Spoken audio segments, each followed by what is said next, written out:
আমন্ত্রণ চ্যানেল 24 এর নিয়মিত স্বাস্থ্য বিষয়ক সাপ্তাহিক আয়োজন বাংলাদেশ স্পাইন অর্থোপেডিক হাসপাতাল সুস্থ মেরুদণ্ড অনুষ্ঠানে। প্রিয় দর্শক, আপনাদের সাথে আছি আমি ডাক্তার অর্থি জোখরেভ। আমাদের মেরুদণ্ড সাধারণত সোজা এবং ভারসাম্যপূর্ণ থাকে, যা আমাদের জীবনের গতি, চলাফেরা কিংবা আমাদের শরীরের ভারসাম্যকে সঠিকভাবে চলাফেরা করার জন্য অনেক গুরুত্বপূর্ণ একটি ভূমিকা পালন করে। তবে অনেক ক্ষেত্রে আমরা দেখি কোনো শিশু কিংবা কোনো ব্যক্তি বাঁকা মেরুদণ্ড নিয়ে জন্মেছে কিংবা জন্মানোর পরে পরবর্তী সময়ে হঠাৎ করে তার মেরুদণ্ডটি স্বাভাবিক অবস্থান থেকে খানিকটা ডানে কিংবা বামে সরে গিয়েছে। এটিকে আমরা সাধারণত চিকিৎসা বিজ্ঞানের ভাষায় বলে থাকি স্কোলিওসিস। দর্শক, আজ আমরা কথা বলবো বাঁকা মেরুদণ্ড কিংবা স্কোলিওসিস নিয়ে। কি কারণে এটি হয়ে থাকে এবং এটি হলে চিকিৎসা বিজ্ঞানে সর্বাধুনিক চিকিৎসা পদ্ধতি বা কি রয়েছে, আলোচনা করবার জন্য স্টুডিওতে আমাদের সাথে উপস্থিত রয়েছেন একজন স্বনামধন্য বিশেষজ্ঞ চিকিৎসক। উপস্থিত আছেন ডাক্তার মোহাম্মদ সারোয়ার জাহান, যিনি অর্থোপেডিক স্পাইন বিশেষজ্ঞ, সহকারী অধ্যাপক, স্পাইন সার্জারি, জাতীয় অর্থোপেডিক হাসপাতাল ও পুনর্বাসন প্রতিষ্ঠান নিটো, ঢাকা, এবং কনসালটেন্ট বাংলাদেশ স্পাইন অর্থোপেডিক হাসপাতাল। স্যার, স্বাগত আমাদের আজকের আয়োজনে।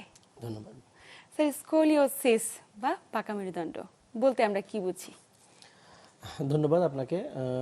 এটা একটা ডিজিজ কন্ডিশন। এটা আমরা ইউজুয়ালি বাচ্চাদের ক্ষেত্রে পাই।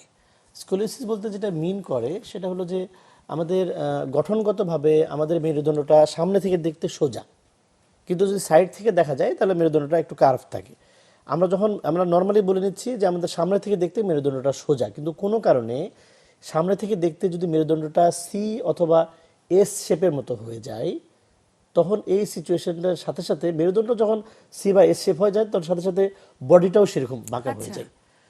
তো এই যে বাঁকা অবস্থায় মেরুদণ্ড বাঁকা মানে শরীরটাও বাঁকা, এই সিচুয়েশনটাকে আমরা স্কোলিওসিস বলে থাকি। তো স্যার, এই যে একটা জটিলতা হচ্ছে, মানে জটিলতা আক্রান্ত ঝুঁকিতে কি যে কোনো ব্যক্তি রয়েছে?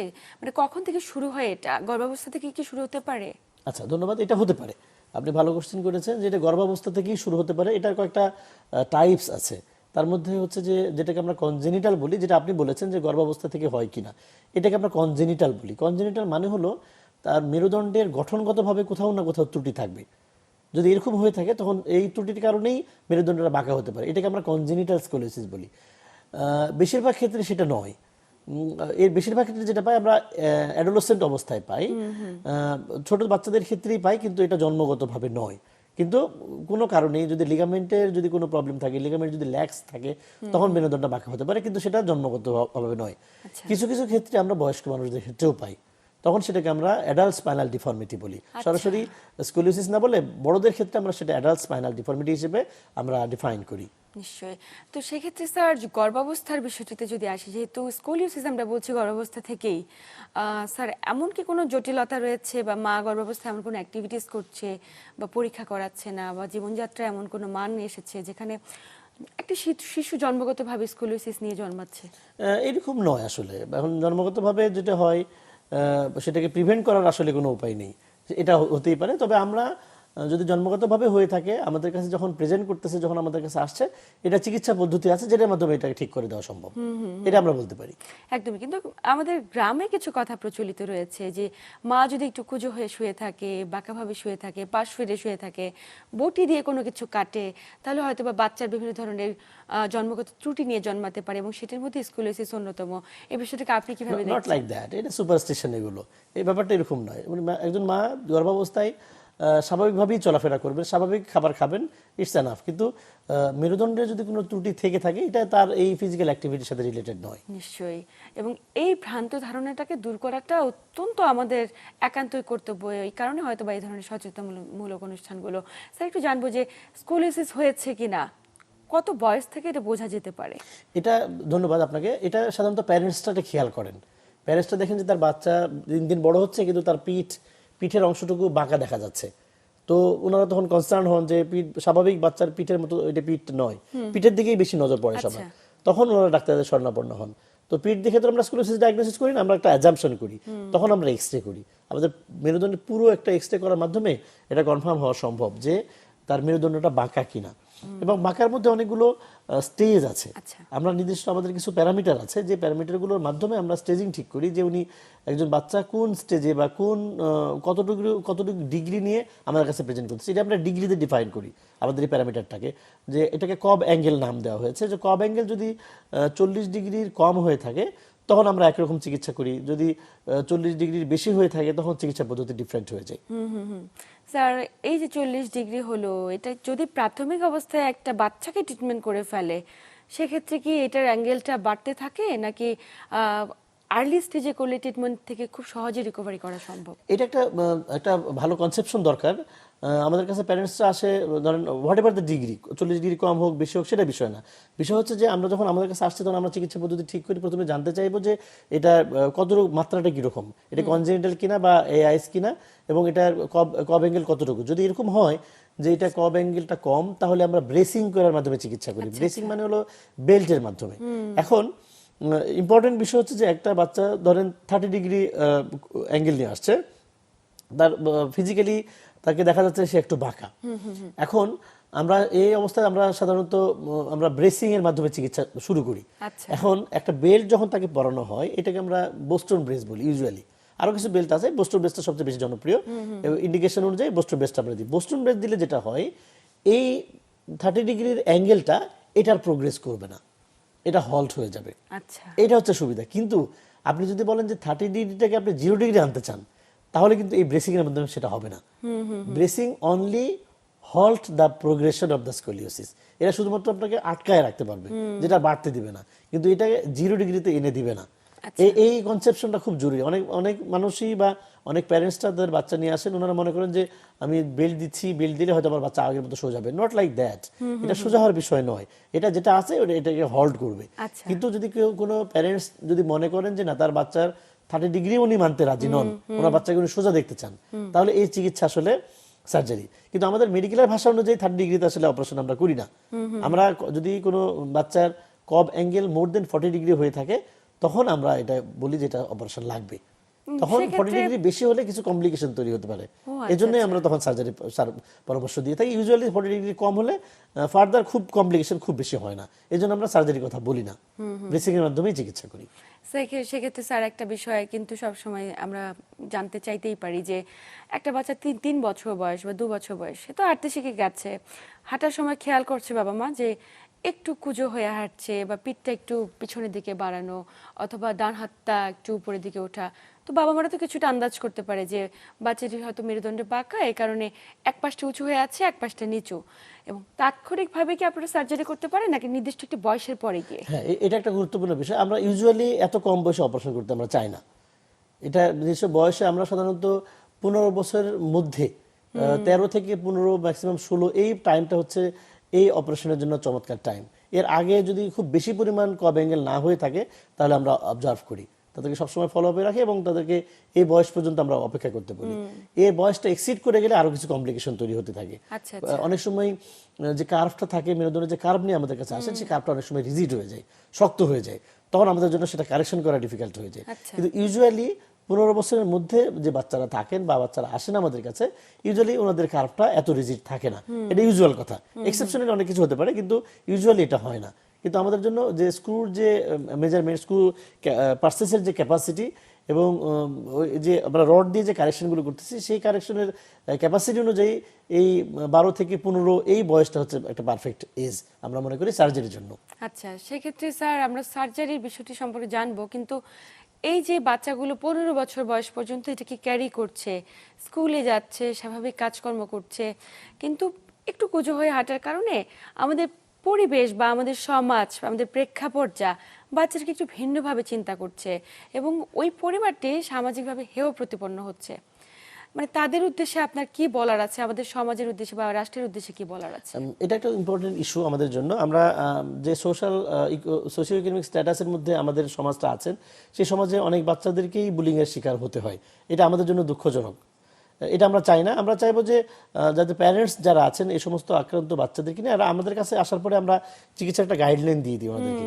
সেই গাইডলাইন অনুযায়ী করলে ওই বাচ্চা আবার কিন্তু পুরোপুরি সুস্থ হয়ে যাওয়া সম্ভব, এবং স্বাভাবিকভাবে উনি মেলামেশা মানে সমাজে সব বাচ্চাদের সাথেই স্বাভাবিক খেলাধুলা করতে পারে, স্কুলে যেতে পারে, সব কাজই করতে পারবে। কিন্তু আমাদের জন্য যে সুপারস্টিশন গুলো আছে, বাচ্চারা অন্যদের সাথে আপনি যেটা বলেছেন যে মিশতে দিতে চায় না বা তারা বুলিং এর শিকার হয়, এটা আমাদের জন্য দুঃখজনক। আমরা চাইবো যে এটা যেন কেউ না করেন। একটা যে কোনো মানুষ যে কোনো ভাবে যে কোনো রোগে আক্রান্ত হতে পারেন, তাকে সহানুভূতি দিয়ে, তাকে এমপ্যাথি দিয়ে চিকিৎসা করে স্বাভাবিক করাটাই হচ্ছে এক্সপেক্টেড। এবং স্যার এই 15 বছর বয়স পর্যন্ত অবশ্যই চিকিৎসকের কাছে গিয়ে নির্দিষ্ট কিছু প্রোটোকল আছে হয়তো চিকিৎসা করার, সেগুলোকে মেইনটেইন করা মেইনটেইন জরুরি। করা খুব জরুরি। এবং এটা এরকম না যে সব বাচ্চাকেই আমরা 15 বছর বয়স পর্যন্ত ওয়েট করি। এটা ডিপেন্ড করবে যে কোন সিচুয়েশন নিয়ে আমাদের কাছে আসতেছে, তার উপর ডিপেন্ড করে এই সিদ্ধান্তগুলো নিতে হয়। এবং আর যত আর্লি স্টেজে ট্রিটমেন্ট শুরু হবে, হয়তো বা অপারেশন হলো না, অন্যান্য কোনো চিকিৎসা পদ্ধতি বা কোনো এক্সারসাইজ সেগুলো করলে হয়তো বা অনেকখানি রিকভারি করা সম্ভব। সব পেশেন্টদের অপারেশন লাগে না। একদমই। এই জন্য আমরা প্রথম থেকেই যদি কেউ এরকম আমাদের কাছে আসেন, তখন আমরা সেই গাইডলাইনটা দিয়ে দিই। স্যার সেক্ষেত্রে কাদের ক্ষেত্রে অপারেশন লাগবে, কাদের ক্ষেত্রে লাগবে না, এবং অপারেশনের পদ্ধতি কি আমরা জানবো। সময় হচ্ছে একটি ছোট্ট বিরতি নেবার।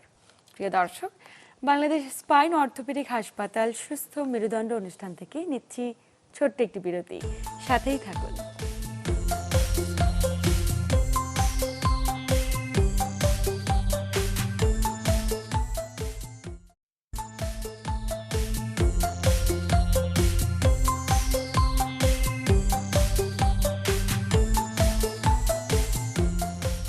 প্রিয় দর্শক, বিরতির পর আবারও সবাইকে স্বাগত জানাচ্ছি বাংলাদেশ স্পাইন অর্থোপেডিক হাসপাতাল সুস্থ মেরুদণ্ড অনুষ্ঠানে।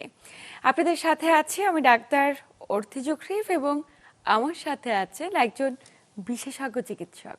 স্যার বিরতির পর আবারও স্বাগত ওদের আজকের আয়োজনে। বিরতির আগে কথা বলছিলাম যে যারা অপারেশন করতে হবে, মানে কিভাবে আপনারা সুনির্দিষ্টকরণ করেন, এবং একটি ব্যক্তি বা একটি শিশুর 15 বছর বয়সে বা আর্লি স্টেজে বা 12 বছর বয়সে যখনই অপারেশন করতে হবে, অপারেশন তো একটি লম্বা প্রক্রিয়া, অপারেশনের প্রতি একটু ভয় রয়েছে, একটু আতঙ্ক রয়েছে, এবং কিছুটা খরচ বা ব্যয়বহুল একটি প্রক্রিয়া। সবাই তো এটি আসলে গ্রহণ করতে পারে না। আমি প্রত্যেকটি প্রক্রিয়া সম্পর্কে একটু বিস্তারিত জানবো। ধন্যবাদ আপনাকে। আমরা অপারেশনের প্রক্রিয়া দিয়ে বলার আগে আমাদের একটু ইন্ডিকেশন জানা জরুরি আছে। ইন্ডিকেশন হচ্ছে যে যে সমস্ত বাচ্চাদের কব অ্যাঙ্গেল 40 ডিগ্রি বেশি হয়ে থাকে, এবং এটা যদি প্রোগ্রেসিভ হয়, প্রোগ্রেসিভ মানে হলো যে এটা দিন দিন বাড়ছে। আমরা 3 মাস বা 6 মাস পরে যে ফলো আপ গুলো দিই, তাতে দেখা যাচ্ছে এটা প্রতিদিনই প্রতি 6 মাস পর পর এটার অ্যাঙ্গেল আরো বেড়ে যাচ্ছে। তার মানে হচ্ছে যে এটা আরো প্রোগ্রেস করবে। সো আরো যদি প্রোগ্রেস করে, তখন কিছু কমপ্লিকেশন ডেভেলপ করার চান্স থেকে যায়। যেমন যদি এটা ওই পিঠ বরাবর হয়, ডরসাল স্পাইন হয়, তখন আমাদের যে ফুসফুস থাকে, ফুসফুস একদিকে তখন চেপে যায়। একদিকে চেপে গেলে তখন অনেক সময়, এটা পার্সেন্টেজ অনেক কম, কিন্তু অনেক ক্ষেত্রে আমরা পাই এরকম যে তার নিঃশ্বাস প্রশ্বাস নিতে কষ্ট হয়ে যাচ্ছে। এটা একটা গুরুত্বপূর্ণ বিষয়। আর কিছু বিষয় আছে যে দেখতে তো বাঁকা লাগলে আবার সোশ্যালি সে বুলিং এর শিকার হচ্ছে, সে মানুষজন তাকে ভালোবাসায় বলছে না, তার সাথে অন্য বাচ্চারা মিশছে না, এরকম কিছু বিষয় থাকে, তখন আমাদেরকে কসমেটিক পারপাসে সার্জারির প্রয়োজন হয়। এই সমস্ত বিষয় থাকে। এখন আপনি পরে যেটা জানতে চেয়েছেন যে আমরা কিভাবে অপারেশন করি। অপারেশন যেটা করতে হয়, অপারেশন আমরা সাধারণত রড এবং স্ক্রু দিয়ে অপারেশন করি। রড এবং স্ক্রু দিয়ে অপারেশন করার মাধ্যমে এই বাঁকা জিনিসটাকে এটা সোজা করে ফেলা সম্ভব। তাতে করে আমাদের এটা নির্দিষ্ট বয়স আছে, যেটা আমরা আলাপ করে ফেলেছি ইতিমধ্যে, যে আমরা নির্দিষ্ট বয়সে এটা করতে চাই। এখন যেটা গুরুত্বপূর্ণ বিষয়, এই অপারেশনটা অনেক রিস্কি একটা অপারেশন এবং ব্যয়বহুল অপারেশন। এটা সম্পর্কে আমাদের সবাইকে খুব জানা খুব জরুরি। রিস্কি বা কেন, ব্যয়বহুলটাই বা কেন? ব্যয়বহুলটা হচ্ছে যে ব্যয়বহুল ইন দ্য সেন্স যে আমরা এখানে অনেকগুলো স্ক্রু ইউজ করতে হয়, কারণ মেরুদণ্ড লম্বা একটা স্ট্রাকচার, যে স্ট্রাকচারগুলো নির্দিষ্ট আমাদের কিছু প্যারামিটারগুলো আছে, যে কোন কোন ভার্টিব্রাগুলোকে ইনভলভ করে আমরা স্ক্রু দিলে আমি এটাকে সোজা করতে পারবো। এটা বই পুস্তকে স্পেসিফিকেশন আছে। আমরা সেই স্পেসিফিকেশন অনুযায়ী অপারেশন করি, যাতে করে তার মেরুদণ্ডটা সোজা করা যায়। এই অনেকগুলো স্ক্রু ইউজ করলে এই স্ক্রুগুলো অনেক ব্যয়বহুল, এরা বাংলাদেশে এগুলো তৈরি হয় না, এগুলো আমাদেরকে কিনে নিয়ে আসতে হয়। ইন্ডিয়া থেকে কিনে আসতে হয়, কোরিয়ান স্ক্রু আছে, ইউরোপিয়ান কিছু স্ক্রু এবং কিছু আমেরিকা থেকে কিছু স্ক্রু আছে। এগুলোর বিভিন্ন দামের ভেরিয়েশন আছে। তো এই দামের গুলো ভেরিয়েশনের কারণেই আমাদের অপারেশনটা ব্যয়বহুল হয়ে যায়। এটা একটা গুরুত্বপূর্ণ ইস্যু। কমপ্লিকেশনের গুলো কথা বলেছি আমরা। কমপ্লিকেশন গুলো মানে হচ্ছে এরকম যে এই অপারেশনটা যেহেতু মেরুদণ্ড রিলেটেড এবং মেরুদণ্ডের সাথে আমাদের স্পাইনাল কর্ড থাকে, সো যখন আমরা মেরুদণ্ডটা সোজা করতে যাই, অনেক ক্ষেত্রে স্পাইনাল কর্ডের উপর প্রেসার পড়ে। স্পাইনাল কর্ডের উপর যদি প্রেসার পড়ে, তখন স্পাইনাল কর্ডটা আঘাতপ্রাপ্ত হতে পারে। আঘাতপ্রাপ্ত হলে কিন্তু দুই পা Paralysis, অবশ হয়ে যেতে পারে। একদম। সোজা কথা বললে দুই পা প্যারালাইসিস হতে পারে। এটা স্কোলিওসিস সার্জারি সবচেয়ে বেশি ভয়ানক একটা কমপ্লিকেশন।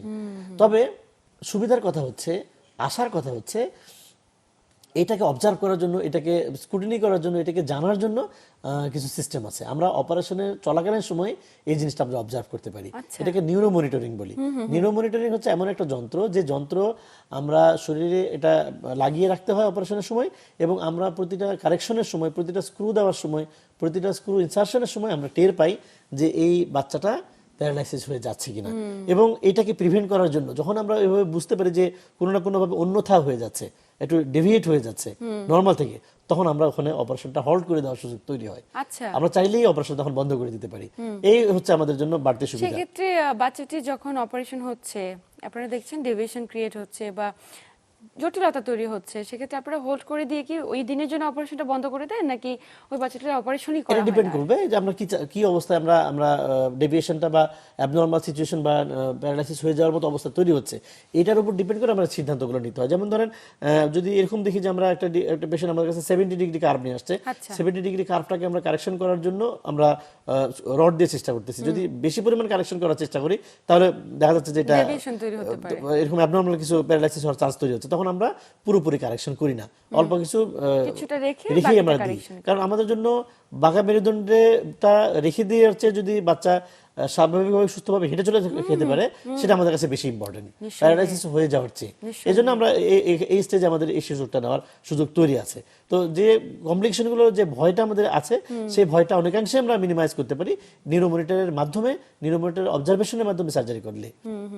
তো এই যে নিউরো মনিটরের কথা বলছেন, যেটির মাধ্যমে আমরা এত বড় একটি বিষয় দেখে ফেলতে পারছি ক্যামেরার মাধ্যমে, যে প্যারালাইসিস হয়ে যাচ্ছে কিনা, নার্ভে কোনো চাপ পড়ছে কিনা, স্যার এটি কি বাংলাদেশের সব জায়গায় অ্যাভেলেবল? এবং বাংলাদেশের বেশিরভাগ রোগীরা দেখা যায় এই ধরনের জটিলতা নিয়ে প্রত্যন্ত এলাকায় ঘুরছে, এবং বয়স যখন হয়ে গিয়েছে, বিবাহযোগ্য মেয়ে, তখন বাবা মারা খুব শঙ্কিত হতে থাকেন যে কি করবে এখন, আমার কন্যাটির কি হবে, বিয়ে হচ্ছে না, বা সমাজের জন্য বোঝা হয়ে গিয়েছে।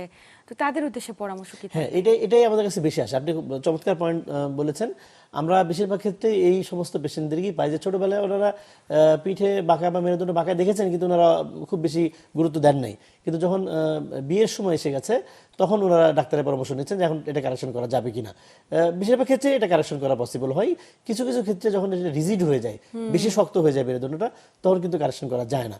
তখন আমরা তখন এই নিউরোমনিটরের হেল্প নিয়ে আমরা অপারেশনগুলো করি, এবং অপারেশনের সাকসেস রেট মোর দেন 90%, এবং বেশিরভাগ পেশেন্টই সেটা মেরুদণ্ড সোজা হয়ে যাচ্ছে, তারা স্বাভাবিক লাইফে ফিরে যেতে পারছে। সেক্ষেত্রে অনেক পেশেন্টের কোয়ারিজ থাকে যে আপনারা তো রড দিয়ে এবং স্ক্রু দিয়ে পুরো মেরুদণ্ডটাকে সোজা করে রাখছেন, কিন্তু যে পুরুষ বা যে নারী অপারেশন করলো, পরবর্তীতে তো তাকে অনেক ধরনের কাজের মধ্যে ইনভলভ হতে হবে। আমরা প্রত্যেকে বিভিন্ন ধরনের কাজ করি, হ্যাভি ওয়েট বেয়ার করি, অনেক ধরনের কাজ করি, এগুলো কি ক্ষতিগ্রস্ত হবে কিনা? ক্ষতিগ্রস্ত বলতে যেটা মিন করে, ব্যাপারটা সেরকম না। এটা কিছুটা রেস্ট্রিকশন হয়, আপনি বলতে পারেন। যেমন ধরেন, আমরা মেরুদণ্ডের একটা ফ্লেক্সিবল স্ট্রাকচার, আমরা চাইলেই আমরা নামাজ পড়ার জন্য, আমরা মুসলমান হিসেবে যখন আমরা নামাজ পড়ার জন্য রুকুই দিই বা সেজদা দিই, তখন পুরো মেরুদণ্ডটা কিন্তু ফ্লেক্সিবল অবস্থায় নিচে নিয়ে যাওয়া যায়, আবার আমরা সোজা করতে পারি। এই কাজে কিছুটা রেস্ট্রিকশন হয়, পুরোপুরি রেস্ট্রিকশন হয় না, কিছুটা রেস্ট্রিকশন হয়। কিন্তু যে ব্যক্তি মেরুদণ্ডের এত বড় বাঁকা রোগে আক্রান্ত এবং সে সুস্থ হওয়ার পরবর্তীতে এই রেজিস্ট্রেশনটুকু কিন্তু তখন আর অনেক বড় বিষয় হয়ে দাঁড়ায় না। আমরা এভাবেই বলি যে এটা একটা রিস্ক বেনিফিট রেশিও। আপনি যদি পুরো জিনিসটাকে সোজা করে নিতে চান, এই রেজিস্ট্রেশনটুকু আপনি মানবেন। তবে এই রেজিস্ট্রেশনটা তার ডেইলি লাইফে খুব বেশি যে ডিস্টার্ব করে, ব্যাপারটা এরকম না, এটা সামান্যই ডিস্টার্ব করে। এজন্য এটা আমরা খুব বেশি গুরুত্ব দিই। এমন কি কখনো হয়েছে যে একজন ব্যক্তির অপারেশন হলো, 5 বছর পরে তার ওই রড বা স্ক্রুর জটিলতার কারণে আবারও তাকে অপারেশন করতে হয়েছে? ইট মে হ্যাপেন, এটা হতে পারে। এটা ডিপেন্ড করবে যে একজন মানুষ কিভাবে তার লাইফ লিড করছে। অনেক মানুষ যদি একটা বাচ্চা অপারেশন করার পরে 2 বছর, 3 বছর, 5 বছর, 10 বছর, যে সময় হোক, উনি যদি আনডিউ কোনো ঘটনা ঘটে যায় বা অ্যাক্সিডেন্ট হতে পারে, গাছ থেকে পড়ে যেতে পারে, তাহলে তো এটা তো আপনার ইনস্ট্রুমেন্টগুলো ভেঙে যেতে পারে। তো ব্যাপারটা যদি এরকম করে আমাদের কাছে আসে, এটা আমাদের রিভিশন করার সুযোগ আছে। নিশ্চয়ই। তার মানে একদম আলোচনার শেষ প্রান্তে এসেছি। এ ধরনের জটিলতা নিয়ে যে সমস্ত পরিবারগুলো ভুগছে, যে ছেলে বা মেয়ে ভুগছে, আমরা খুব মানে আনন্দের সাথে জানাতে চাই যে এ ধরনের চিকিৎসা পদ্ধতি আমাদের দেশেই আছে এবং আপনারা সেটিকে করছেন। সেটি আমাদের বাংলাদেশে থেকে প্রত্যেকটি নারী বা পুরুষ সুস্থ হয়ে স্বাভাবিক জীবনে ফিরে যেতে পারে এবং সেটা আমরা গর্বের সাথেই বলতে পারি। হ্যাঁ, অবশ্যই এটা এটা তো একটা সুপারস্টিশন যেটা সমাজে প্রচলিত ছিল, আপনি বলেছেন ইতিমধ্যে। ব্যাপারটা আমরা এখান থেকে বের হয়ে আসতে চাই, আমরা সবাইকে সচেতন করতে চাই। এই চিকিৎসা বাংলাদেশেই পসিবল। আমরা এই চিকিৎসা বাংলাদেশের সরকারি মেডিকেলগুলোতে, যেমন ঢাকাতে পঙ্গু হাসপাতালে এই চিকিৎসা হয়, নিউরোসায়েন্স হাসপাতালে, ঢাকা মেডিকেল কলেজ এবং বাংলাদেশ মেডিকেল ইউনিভার্সিটিতে এই অপারেশনগুলো হয়ে থাকেন। এখন আপনারা এবং কিছু কিছু প্রাইভেট হসপিটালও বাংলাদেশ, যেমন বাংলাদেশের স্পাইন অ্যান্ড অর্থোপেডিক হসপিটালে নিউরোমনিটরের মাধ্যমে আমরা এই অপারেশনগুলো করে থাকি। এখন আমরা সবাইকে পরামর্শ দিব, আপনারা অবশ্যই সচেতন হবেন। আপনাদের বাচ্চাদেরা যারা আক্রান্ত, ইভেন যারা বড়, যারা অ্যাডাল্ট স্পাইনাল ডিফর্মিটিতে আক্রান্ত, তারা অবশ্যই পরামর্শ নেবেন, আমাদের কাছে আসবেন, যে কোনো স্পাইন সার্জনের কাছে যাবেন, ওনারা আপনাদেরকে পরামর্শ দিবেন যেটা অপারেশন যোগ্য কিংবা অপারেশন ছাড়াই ভালো করে যাওয়া সম্ভব। এবং যদি অপারেশনের প্রয়োজন হয়, এটা সেফ সার্জারি, এটা করা সম্ভব, বাংলাদেশেই সম্ভব। নিশ্চয়ই স্যার, আপনাকে আন্তরিক ধন্যবাদ গুরুত্বপূর্ণ তথ্য এবং পরামর্শের মাধ্যমে দর্শকদের উপকৃত করবার জন্য। আপনাদের সবাইকে ধন্যবাদ।